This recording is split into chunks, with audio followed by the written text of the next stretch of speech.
അല്ല, നീ ഇത് രാവിലെ തന്നെ എങ്ങോട്ടാ? ഞാൻ ജോലിക്ക് പോകുന്നു. അതിനുള്ള അനുവാദം നീ ഇവിടെ ആരോടും ചോദിച്ചില്ലല്ലോ. ശരി, അതിന് നിങ്ങളാണ് എനിക്ക് ജോലി തന്നെ അല്ലല്ലോ.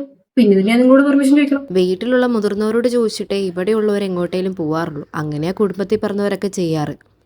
നിങ്ങളുടെ മോനും ഭർത്താവും എന്നോട് ചോദിച്ചിട്ടാണ് ജോലിക്ക് പോകുന്നത്. പിന്നെ ഞാൻ എന്തിനാ അവരോട് ചോദിക്കണേ? നിനക്ക് കൊണ്ടുപോകാൻ വേണ്ടി ആരും ഇവിടെ ഭക്ഷണം ഒന്നും ഉണ്ടാക്കി വെച്ചിട്ടില്ല. എനിക്ക് കൊണ്ടുപോകാനുള്ള ഫുഡ് ഞാൻ ഉണ്ടാക്കിയിട്ടുണ്ട്. ഞാനത് കൊണ്ടുപോയിക്കോളാം. അപ്പൊ നീ വേറെ ആർക്കുള്ളത് ഉണ്ടാക്കിയില്ലേ?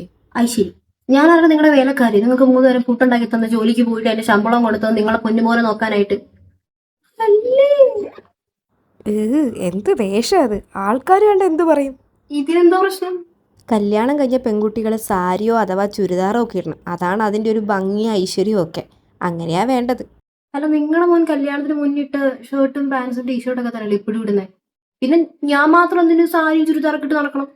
ആദ്യം നിങ്ങളൊരു കാര്യം ചെയ്യും, നിങ്ങളെ മോനെ പറഞ്ഞു മാറ്റി അവനോടൊരു കാര്യം ചെയ്യും, ഒരു മുണ്ടും ഷർട്ടും അല്ലെ സർവാണി ഇട്ട് നടക്കാൻ പറ. അങ്ങനെയാണ് ഞാനും മറ്റേ ചന്ദനമഴയുടെ അമൃതേനെ പോലെ 5-8 മാലയും പട്ട് സാരി കൊടുത്ത് വീട്ടിലൂടെ നടക്കാം. എങ്ങനെ ഉണ്ടാവും? നാളെ എൻ്റെ മോളും അവളുടെ കുട്ടികളൊക്കെ വരുക. അതുകൊണ്ട് നീ ജോലിക്ക് പോകണ്ട, ലീവ് എടുക്കണം. നിങ്ങളുടെ മോളും മക്കളും വരുന്നതിന് ഞാനെന്തിനാ ലീവ് എടുക്കുന്നത്? നിങ്ങളുടെ മാമന്റെ മോനൊന്നും അല്ല അവിടെ ഇരിക്കുന്നത്. ചോദിക്കുമ്പോ എനിക്ക് ലീവ് എടുത്ത് തരാനായിട്ട്.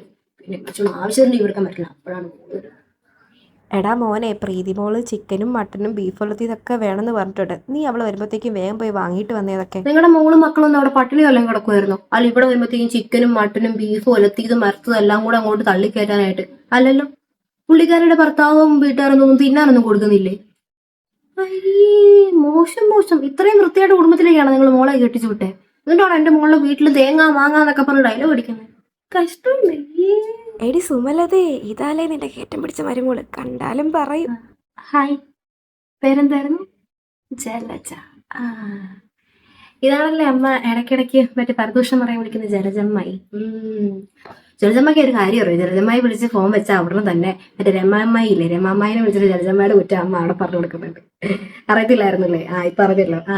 ജലജമ്മായിയുടെ മോള് ഡിവോഴ്സായി വീട്ടിൽ വന്ന് നിൽക്കുവല്ലേ? ഡിവോഴ്സ് ആയില്ലേ? സെപ്പറേറ്റ് ആയുള്ളൂ. എന്നാ അമ്മ അങ്ങനെയല്ല പറഞ്ഞേക്കുന്നത്. അമ്മ ഡിവോഴ്സ് ആയി, അവന് വേറെ അർഹിതം ഉണ്ടെന്നൊക്കെയാ രമാമ്മായിനെ വിളിച്ച് പറയാറ്.